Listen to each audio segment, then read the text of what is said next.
Jean-François Duris, donc vous êtes le chercheur, le professeur autour de cette table, et vous dirigez deux équipes de recherche à Nantes.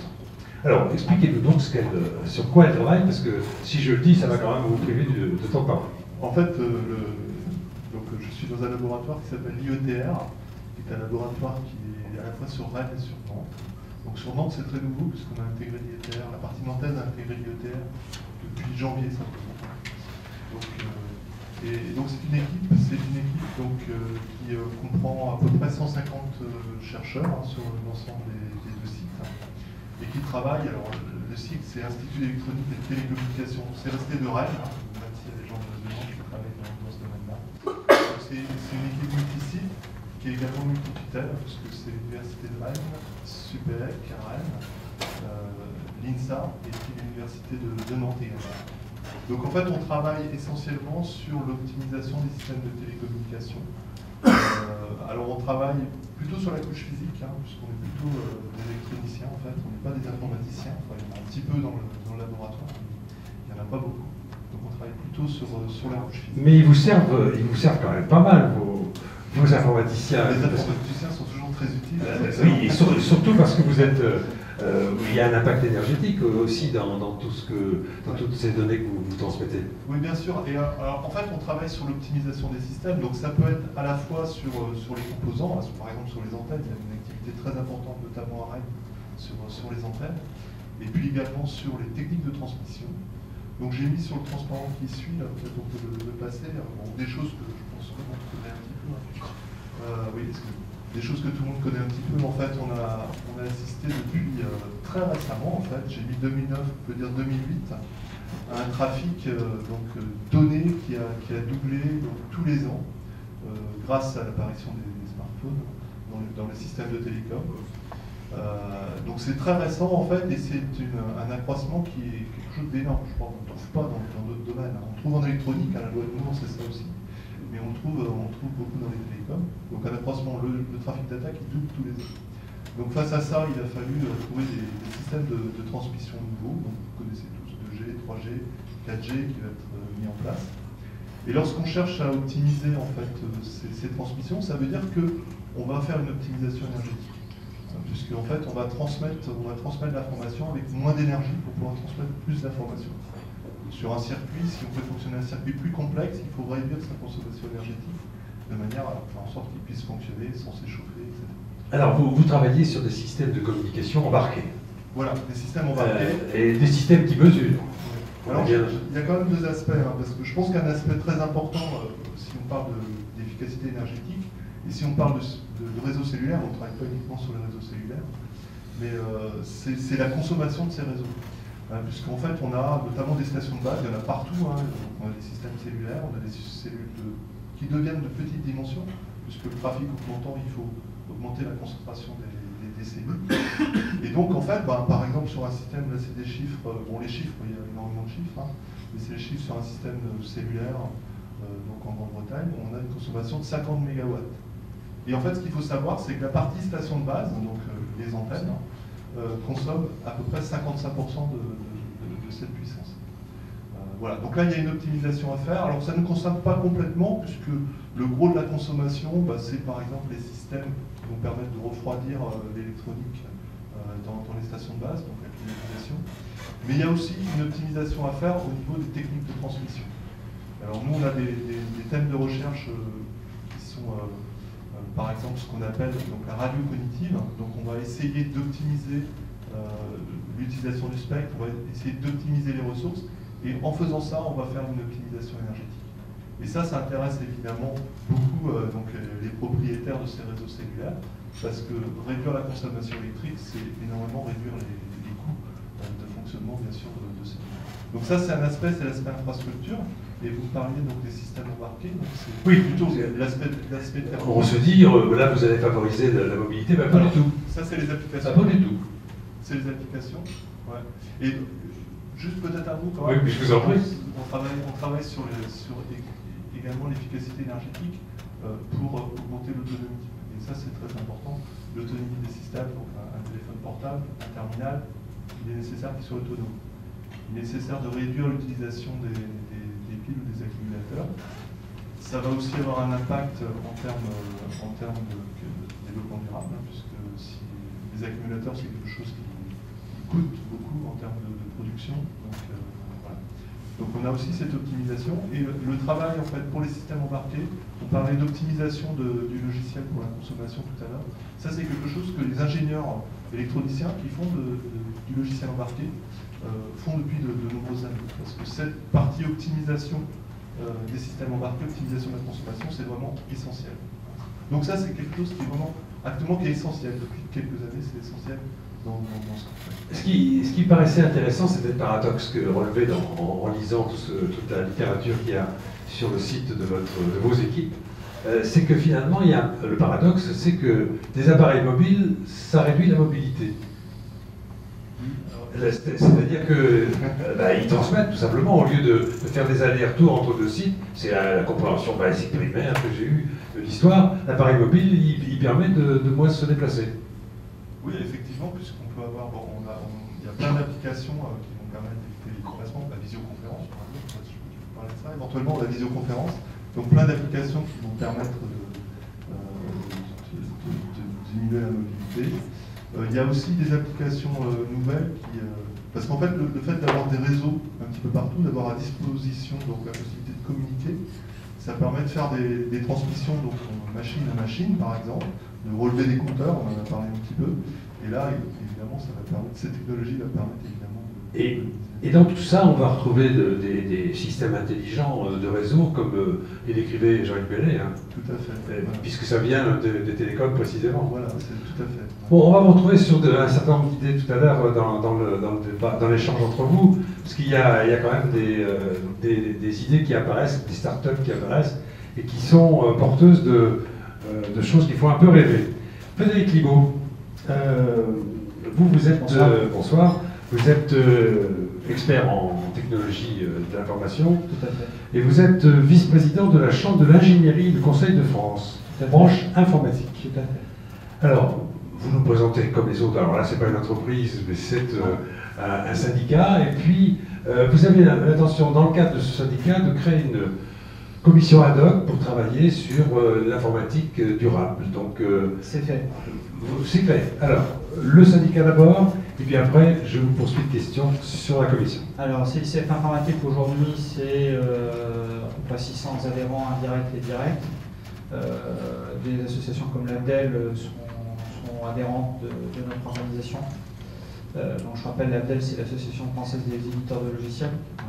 L'ADN peut être adhérente aussi, parce que l'appel de la candidature peut aller dans un sens et ça peut aller dans ce sens-là. Après, c'est une discussion. Tout à fait.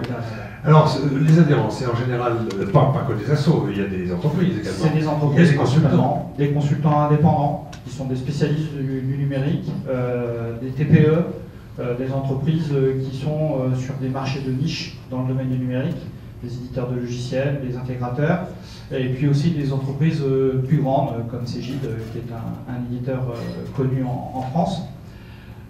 Nous avons au niveau de nos activités un certain nombre de contacts avec les collectivités territoriales, les collectivités publiques, et puis aussi naturellement le gouvernement, les ministères, le ministère des Finances, le ministère de l'Industrie qui est notre ministère de tutelle.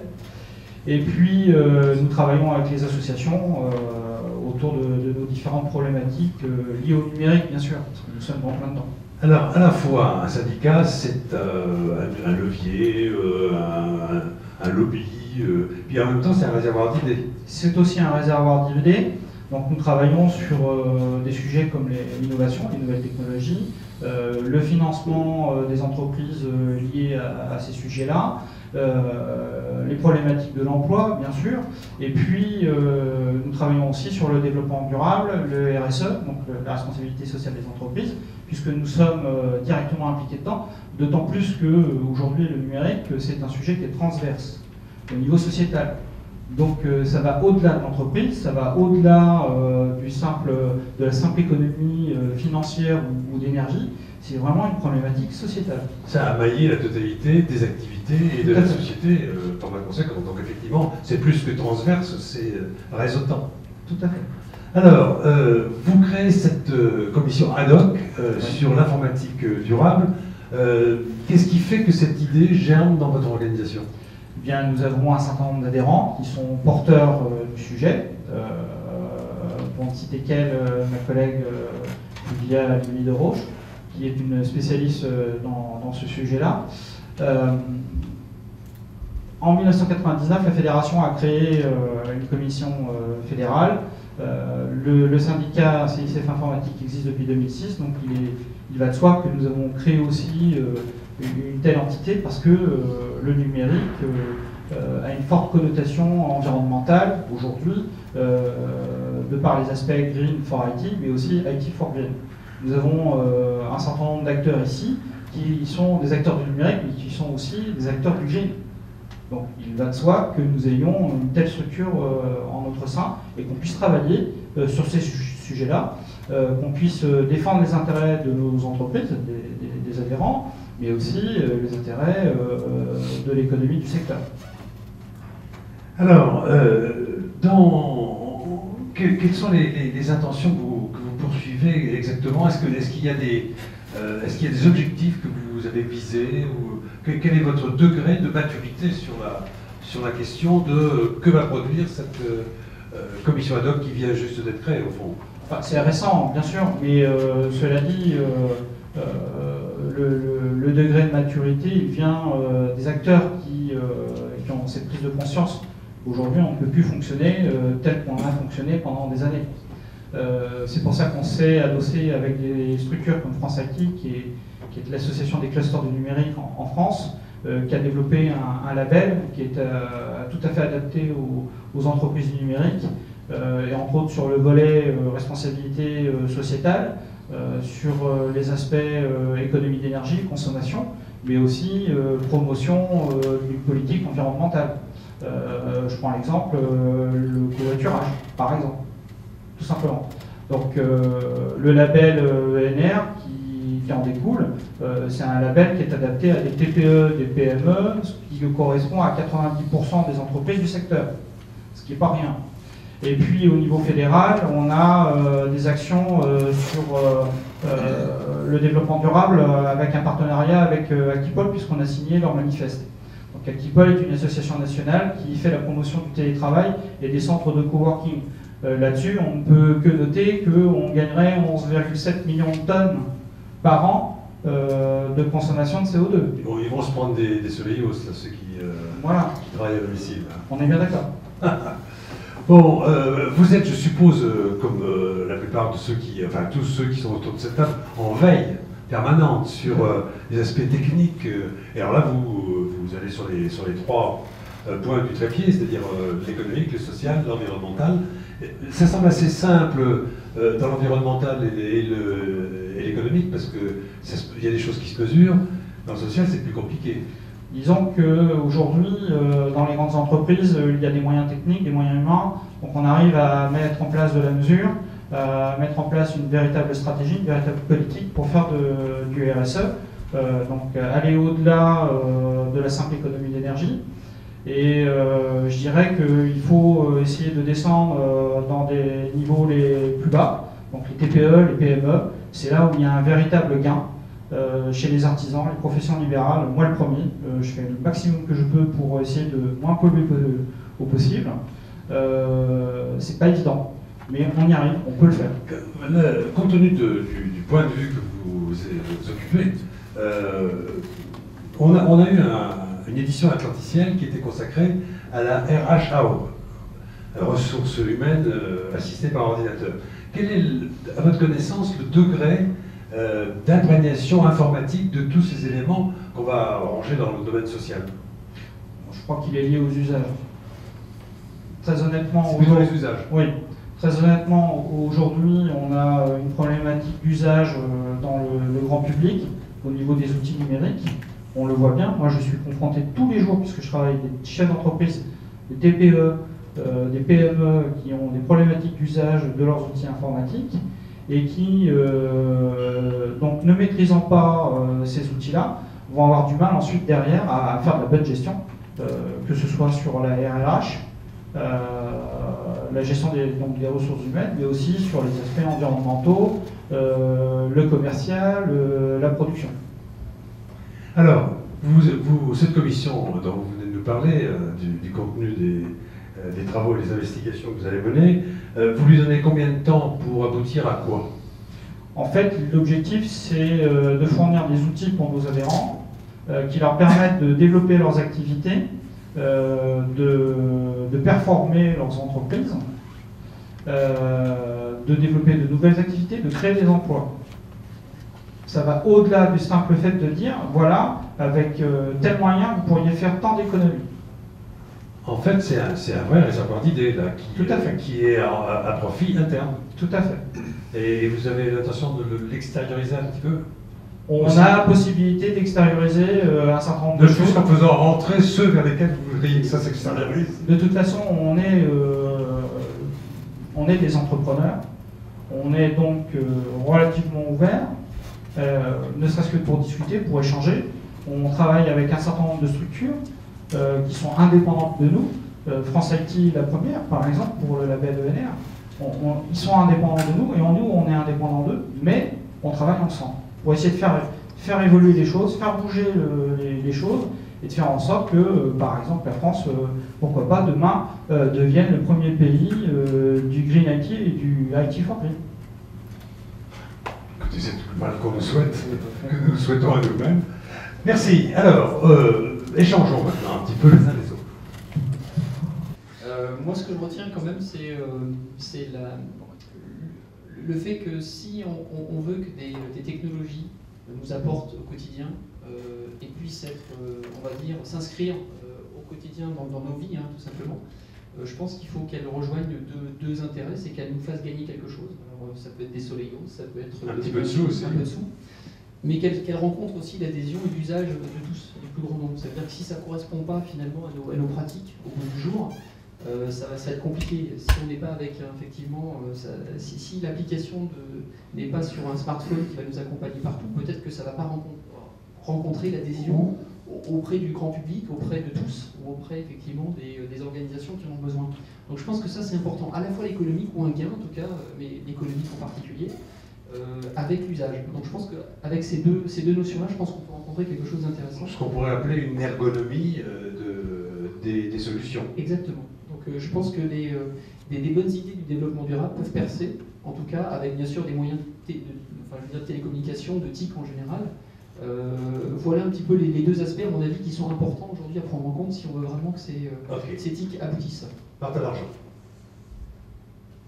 Thierry a pas mal résumé, mais il y a un point que j'insiste encore, et c'est ce qu'on a déjà pas mal vu. Je pense que l'éthique, le gros avantage de l'éthique, c'est que ça permet de mesurer, et permet de communiquer, de diffuser. Et sans prise de conscience, sans diffusion, on n'avance pas, et on ne mesure pas, et donc on ne progresse pas. Et donc, je pense fondamentalement que les éthiques à ce niveau-là sont hyper importantes, en fait, sont fondamentales.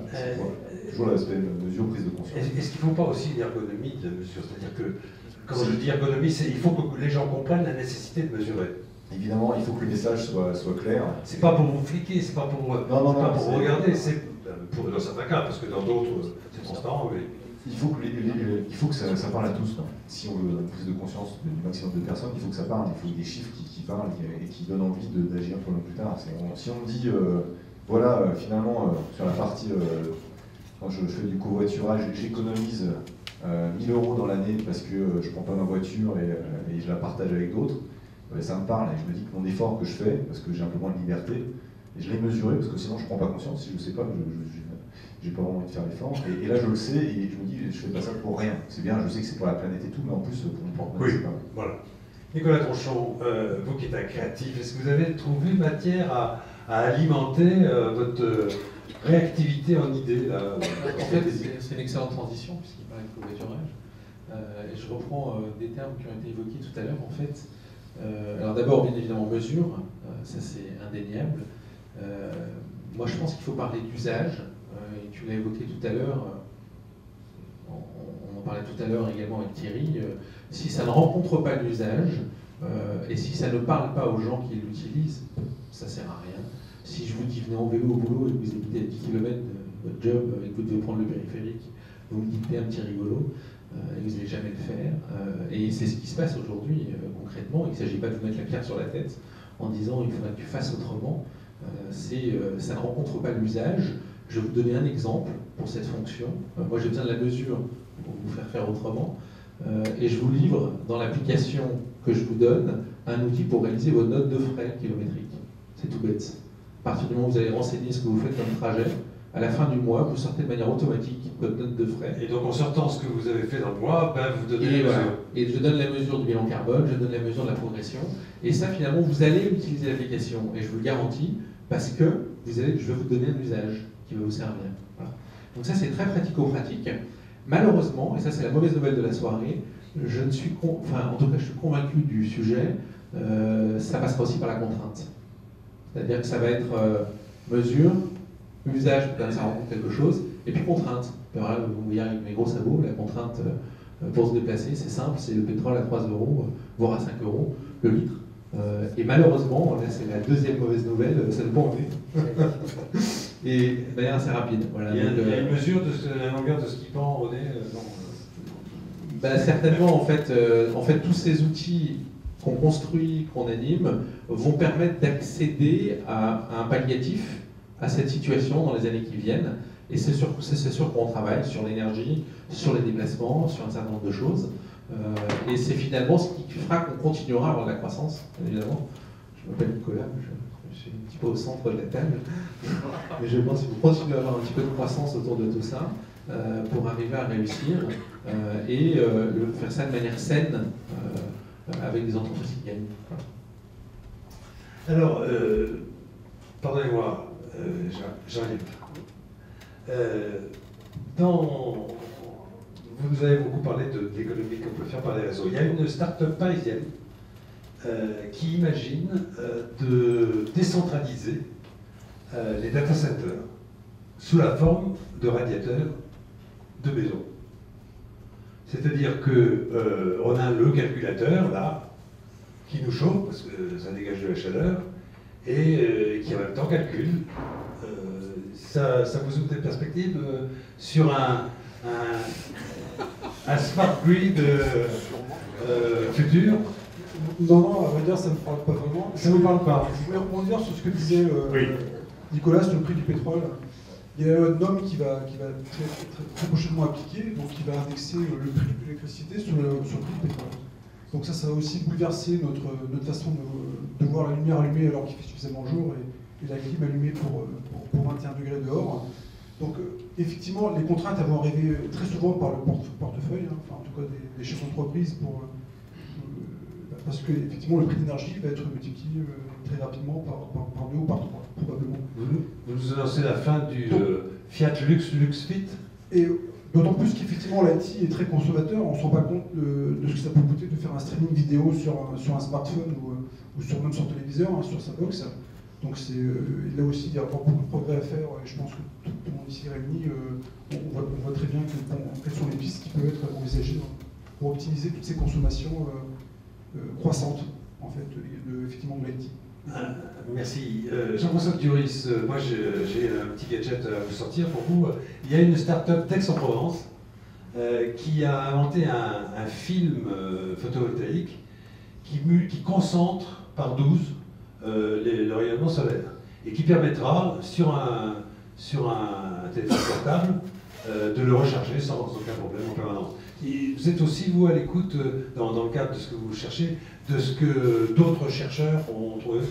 Je voulais justement parler de ça, donc ça tombe bien. Je voulais parler en fait de récupération d'énergie.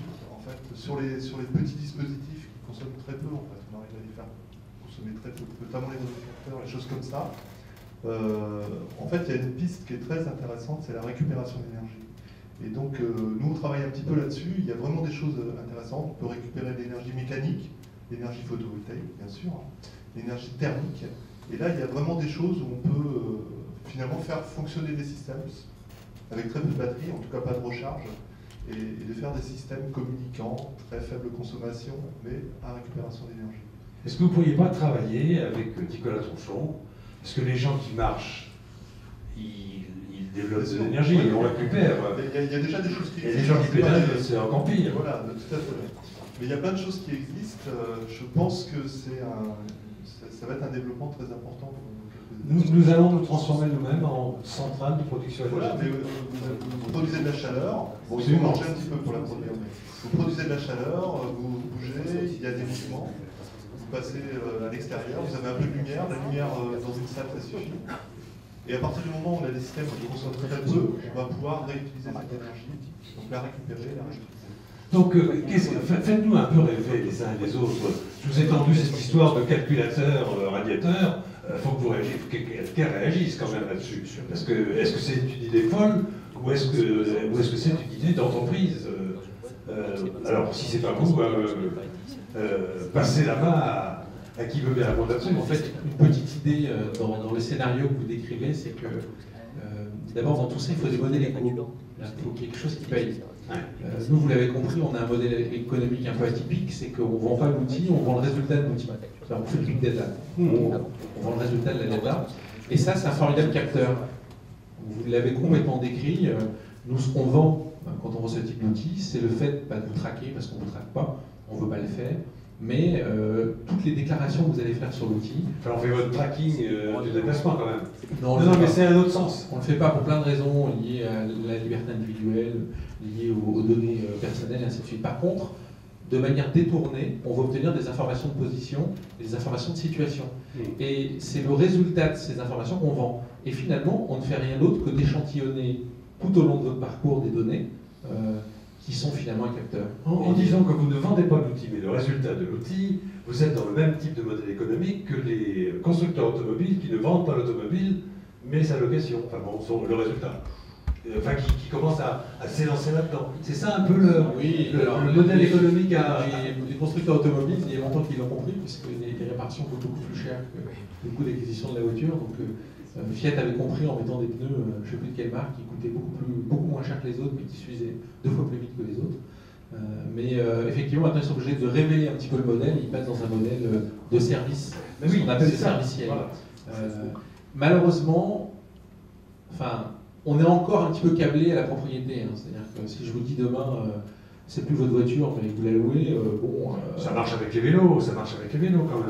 C'est un échantillon, c'est 500 vélos à Nantes, c'est 750, pardon, c'est quelques milliers à Paris, on est sur un petit échantillon.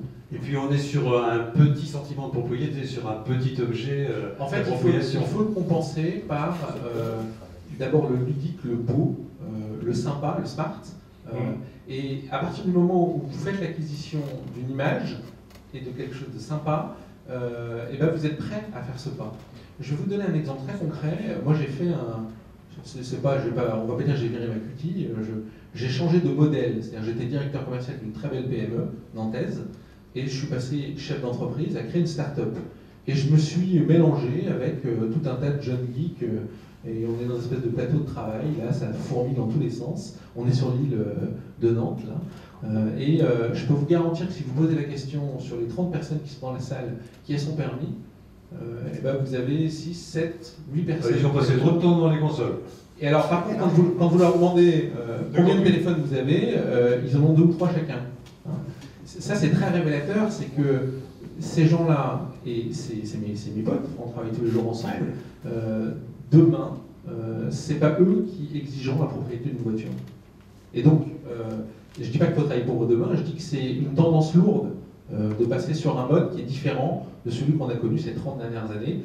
Alors je sais, ça fait pas rêver, je suis désolé, mais c'est un nouveau modèle. Non mais ça donne à réfléchir, c'est déjà pas mal.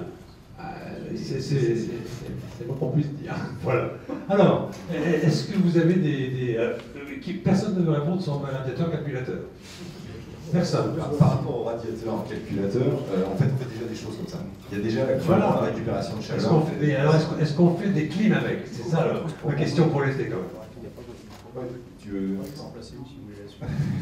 Je vous rappelle que dans le cadre du développement des projets qu'on fait, on a un clou de verre qui verra peut-être le jour dans l'Ouest, qui serait 3 data centers répartis sur le territoire, dont un cloud qui pourrait être sur Nantes, qui pourrait arroser les réseaux de chaleur de la ville de Nantes.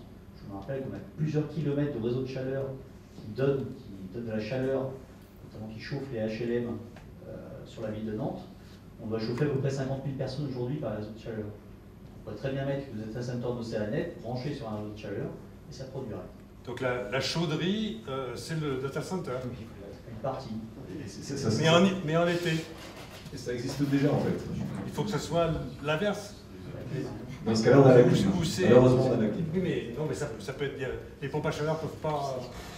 Il y a besoin de ça pour faire de l'eau chaude aussi. Vous n'êtes pas obligé de chauffer. Voilà. Voilà. Est-ce que vous avez des sous ou pas investir? Non, mais attendez, moi ce qui m'intéresse ce sont les idées.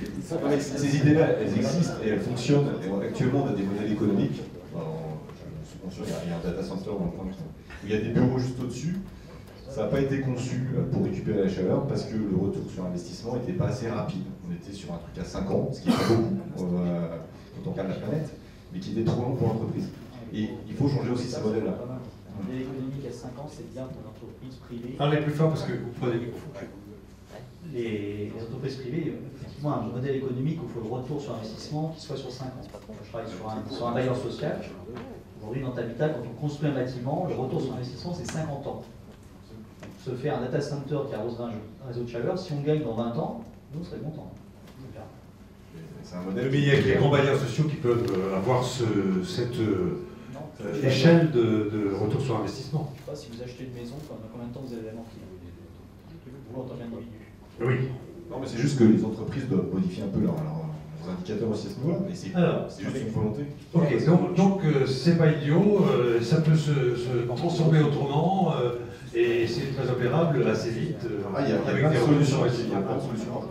Alors, Christophe Charpet a donné le signal pour passer de la table à la salle. Donc on va faire échange de micros et je vais demander à Maman d'emporter l'instrument à tous ceux qui vont vous applaudir pour vous remercier de ce que vous nous avez dit.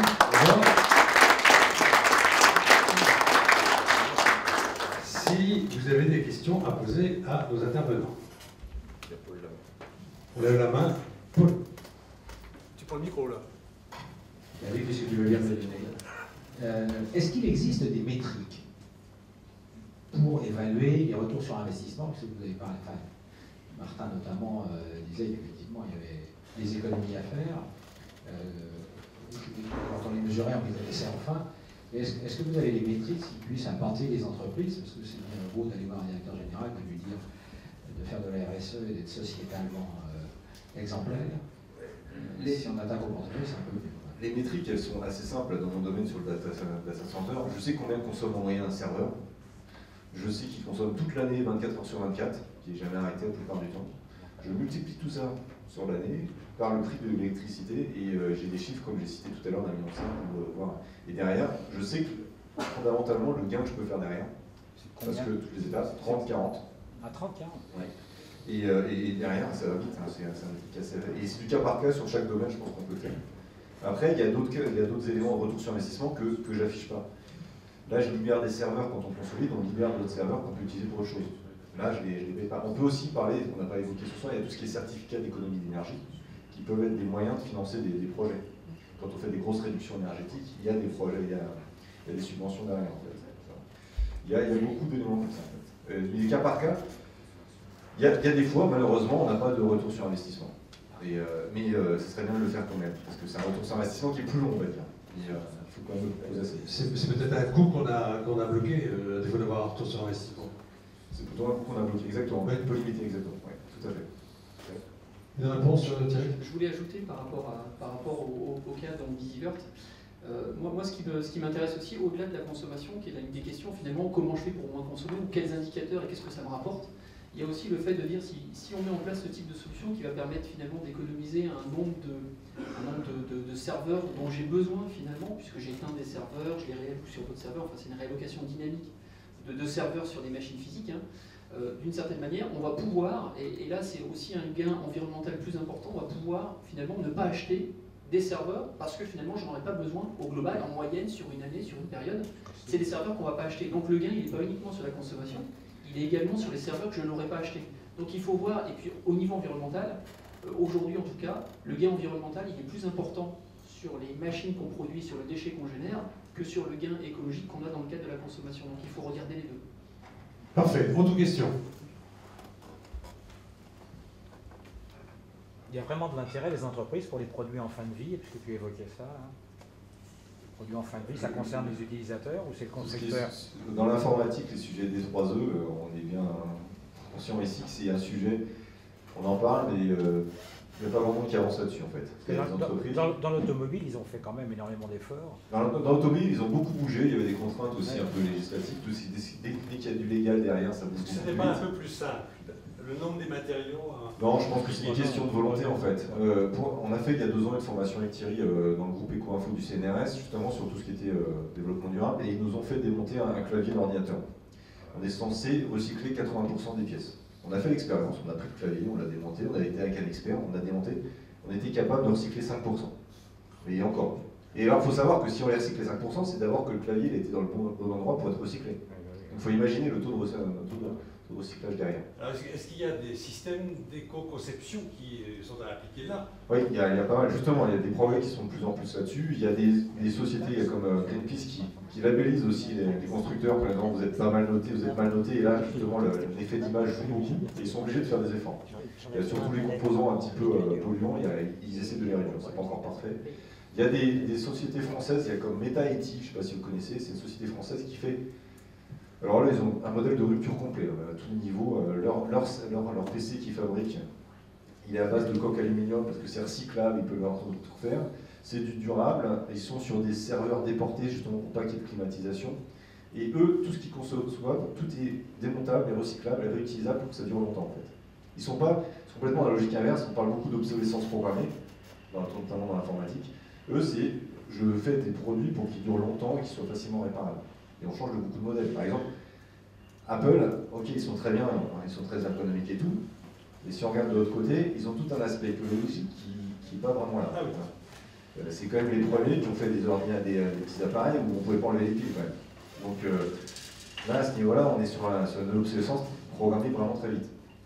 Donc c'est vraiment de conscience, et je pense que comme le disait en fait Nicolas, il y aura besoin du législatif derrière pour que ça avance. D'accord. Ouais. Christophe Chappé. Enfin, c'est pas une question, c'est plus un constat. Je suis d'accord avec vous là sur il faut mesurer, parce qu'aujourd'hui on manque d'indicateurs très cruellement. Il y a une prise de conscience des entreprises qui se fait principalement sur le financier, il ne faut pas se voiler la face. Tu es bien placé pour le savoir, donc mesure, aujourd'hui on est en phase de mesure. Aujourd'hui, on n'a pas cité ce chiffre, mais c'est en gros la consommation des TIC dans l'entreprise, quand on est dans un bâtiment un peu économique, genre BBC, c'est 25% de la facture. Les PC plus les serveurs, c'est 25% de la facture EDF d'une entreprise. Rien que ce chiffre-là, c'est sensibilisation. Moi, je vous mets au défi, c'est en 1 minute 30, vous faites 3 slides, vous vendez ça à tous les DG, c'est combien consomme votre TIC dans l'entreprise et comment on fait pour l'économiser. Passer de 25% à 10%. Et c'est pas gagné, c'est gagné 15 points, c'est pas énorme. C'est gagné 15 points, mais c'est des grosses sommes. C'est des grosses sommes et c'est du récurrent, et on sait qu'en plus l'électricité. On sait le faire. On sait le faire, sauf qu'on n'a pas assez sensibilisé le top management pour moi. Ils ne sont pas du tout sensibles à ça. Et mesurer, c'est bien. On est tous dans une politique éco, machin truc et compagnie, et on est tous en train de vouloir rouler à vélo. Il ne faut pas se voiler la face, il ne faut pas se mettre la pierre sur la tête, je suis assez d'accord. Il faut le faire ludique. Ça ne peut pas être que par le bâton. Le bâton est en fric. Et quand on parle de tonnes de CO2, moi je suis très content de gagner des tonnes de CO2. Personnellement, je ne sais pas ce que ça représente. Si vous parlez, je gagne 10 € par mois ou je gagne 100 € par mois parce que ça gagne des tonnes de CO2, on va y gagner. Donc transformez-moi les tonnes de CO2 en euros trébuchants, et là on saura poser. Ça sonnera mieux pour le trébuchant. Ça sonne mieux, et je pense qu'il faut, et c'est là où c'est urgent, il faut vraiment que la direction générale soit sensibilisée, parce que dans mon cas de figure sur les data centers, on a des retours sur investissement qui sont forts. Malgré ça, un gros frein, c'est que le responsable du data center dans une grosse entreprise, c'est pas lui qui paye la facture électrique. Et comme il ne paye pas la facture électrique, ben, on lui rajoute une contrainte, il n'a pas forcément envie de le faire. Donc si on ne va pas taper la direction générale qui est consciente qu'il y a des gros gains économiques derrière, ça ne se fera pas. Merci à vous. Alors, autre question? Juste une petite question. Ah, très bien. Est-ce que la résolution de ces quantifications que vous pouvez faire, elle ne passe pas parfois par des choix d'externalisation? C'est-à-dire que moi je vois de plus en plus de cas où les gens, pour ne pas traiter le problème, ils l'externalisent en disant qu'ils justifient tout de suite d'un gain de coût immédiat et ils n'ont pas traité le problème. C'est la mutualisation. Hein. C'est en fait, quand il y a une externalisation, je pense qu'il regarde un peu globalement tous les coûts. Il y a une mutualisation qui s'opère éventuellement. Et il y a la mutualisation, et derrière, c'est pas forcément un mauvais choix écologique. Hein. Et c'est vrai que c'est un choix, on déporte, mais on déporte pas forcément le problème, parce qu'on paye quand même une facture derrière, et on a besoin quand même de mesurer ce qui se passe derrière de l'autre côté quand on déporte là. Et c'est quand même important, derrière, la mutualisation permet de, comme oui, parce que là, il y a un de beaucoup consolider en fait en termes de, si on reste dans le data center, de consolider des plus gros volumes et d'avoir des bâtiments qui sont plus optimisés, donc qui aussi consomment moins derrière. Je vais juste faire une petite remarque sur l'externalisation, sur le sujet simplement du transport, qui est le sujet qui nous occupe. L'externalisation, ça veut dire quoi? Ça veut dire qu'on n'a plus de voiture, qu'on utilise celle de quelqu'un d'autre, ou qu'on utilise des transports en commun. Si vous connaissiez les ratios, alors je ne vais pas parler de Nantes, puisque ça ne serait pas très gentil de parler du territoire sur lequel je suis, mais prenez une ville moyenne comme Avignon, les transports en commun dans lesquels on investit pour 200 millions d'euros pour faire un tramway, 200 millions d'euros pour la collectivité, pour 116 000 actifs, donc 116 000 personnes, c'est INSEE, hein, c'est 15 ans, 65 ans, donc il y a encore moins de travailleurs, évidemment, et d'étudiants. La part modèle, donc les gens qui prennent le tram ou le bus le matin pour aller au boulot, c'est 3%. 3%. Donc si vous voulez externaliser, ça veut dire quoi? Ça veut dire que l'investissement qu'on a fait, maintenant, il faut le rentabiliser. Alors pas de Soleios à cette ville. Alors, en fait, c'est pas ça, c'est au contraire. On va donner beaucoup de Soleios aux gens pour qu'ils montent dans le tram et pour qu'on rentabilise cet investissement. D'accord, très bien. Juste pour le clin d'œil, tout le temps, impeccablement. Juste pour le petit clin d'œil, Nantes est plutôt bon élève. Hein, bon, c'est pour ça que vous n'avez pas parlé d'elle. Très bien. À vous. Alors, toute petite question à la personne qui est chercheur concernant la mise en place de la 4G, par exemple, sur des communes comme Lyon. Est-ce qu'il n'y a pas quelque chose qui est un petit peu abruti de vouloir mettre en place de la 4G avec des smartphones qui vont être très consommateurs de batterie, qu'il faut recharger tous les jours, ou plutôt rester à la 3G avec des smartphones beaucoup plus économes? Est-ce qu'il n'y a pas une course un peu à l'armement? Et je suis le premier à acheter un Galaxy Nexus, hein, enfin, je suis absolument geek, mais est-ce qu'il n'y a pas là-dedans un truc qui est quand même un petit peu paradoxal, quoi? Oui, je suis d'accord, et notamment si on parle de l'impact écologique, il faut regarder la production du smartphone, il faut regarder la fin de vie. Donc si on l'utilise pendant 2 ans, ce qui est à peu près le cas actuellement, cet impact écologique est énorme. Et la partie production, la partie fin de vie est énorme dans cet impact écologique. Donc c'est vrai, ça c'est vrai, je suis tout à fait d'accord. D'un point de vue, donc du point de vue qui nous on s'intéresse à la transmission, on s'intéresse pas à ces aspects-là. En fait, si on fait la 4G, quand on transmet des données, on va consommer moins en fait. Pour une donnée, on va consommer moins. Voilà, mais je suis tout à fait d'accord. Le geek est convaincu. Parfait. Alors, pas d'autres questions? Si. Gigi. Aidez-moi. Bonsoir. Une petite question justement par rapport au système informatique en entreprise. Vous avez parlé des data centers, mais il y a effectivement une nuée de personnes qui ont leur PC, à part qu'ils soient fixes ou portables, qui a je ne sais pas combien de gigahertz sur la mémoire vive, etc. Et ces PC-là sont souvent surcapacités ou sous-utilisés. Est-ce que la proportion de gains qu'il peut y avoir entre l'utilisation de ces PC et les data centers, comment est-ce qu'elle pourrait se répartir entre le data center et le parc informatique lui-même? Moi, je peux répondre. Alors, qui veut répondre? Vous, Frédéric. Alors, il y a différentes possibilités. L'une d'entre elles, c'est entre autres de rendre possible l'utilisation par des structures externes de la machine. Il existe des solutions, entre autres dans le domaine de la recherche médicale, sur le sida par exemple, où il y a des outils qu'on peut télécharger et installer sur sa machine. Et en fait, à partir de cet outil-là, on participe au calcul collectif. Donc c'est une façon qui n'est pas aujourd'hui mesurée, monétairement transformée, et c'est une façon, une piste de recherche. Je voulais revenir sur le problème de la réglementation. Aujourd'hui s'applique le calcul du bilan carbone pour les entreprises. On va descendre de plus en plus dans le détail avec ce type de réglementation. Il ne faut pas se leurrer, à un moment donné ou à un autre, ça sera monétisé. Donc, ça sera une contrainte. Pour revenir sur les Martin Largent. Ce qui est difficile, c'est de passer le ballon de rugby par derrière. Juste pour revenir aux chiffres, actuellement les PC consomment plus que les data centers, parce que ça consomme beaucoup plus. Donc il y a pas mal de solutions qui existent sur le marché. À la fois, il y a des bonnes pratiques qui sont en place dans les entreprises, il y a aussi des outils comme Avod ou Verdiem qui permettent justement de surveiller, qui consomment le juste par rapport aux besoins. Et il y a, par rapport à toute l'évolution du cloud computing, on va déporter de plus en plus le problème du PC qui sera de plus en plus léger vers le data center aussi. C'est la tendance, elle est plutôt vers là. Et de toute façon, on consommera quelque part. Il faut en être conscient. Et il faut sauf que ça sera plus facile peut-être de réaliser les économies sur les data centers. Ça va être à l'optimiser, mais si on revient à l'inverse du besoin, il faut, oui, ça c'est vrai.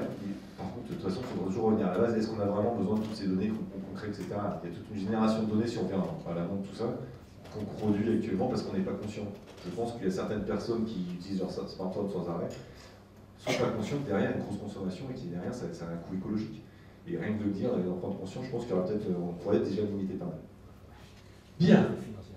Juste pour préciser ce qui a été dit tout à l'heure, sur la contrainte, c'est très pragmatique. Le Grenelle 2 dit aujourd'hui toute entreprise cotée de plus de 500 personnes doit livrer ce qu'on appelle un plan climat à son bilan.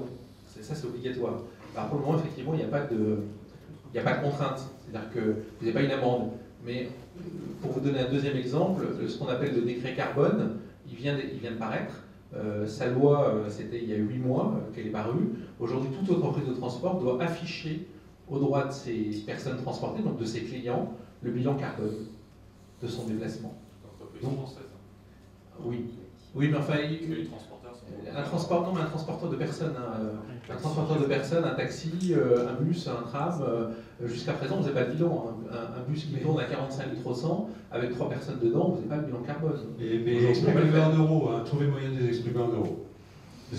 Alors là, c'est aussi assez simple, puisque c'est nous qui le finançons par ce qu'on appelle le versement transport. Donc là, ça va être très pragmatique. C'est des impôts, c'est 30%. Mais l'affichage sera. Parce qu'on ne paye pas nos impôts en tonnes de carbone. On paye les impôts en. Oui, mais quand vous faites tourner un bus qui tourne à vide toute une journée et qu'il n'y a personne dedans et que ça représente 26% du budget communautaire. Et ben voilà un flux. Et ben voilà un flux qui peut faire commencer à se poser des questions. Voilà, hein, Jean-Yves, on peut imaginer ça.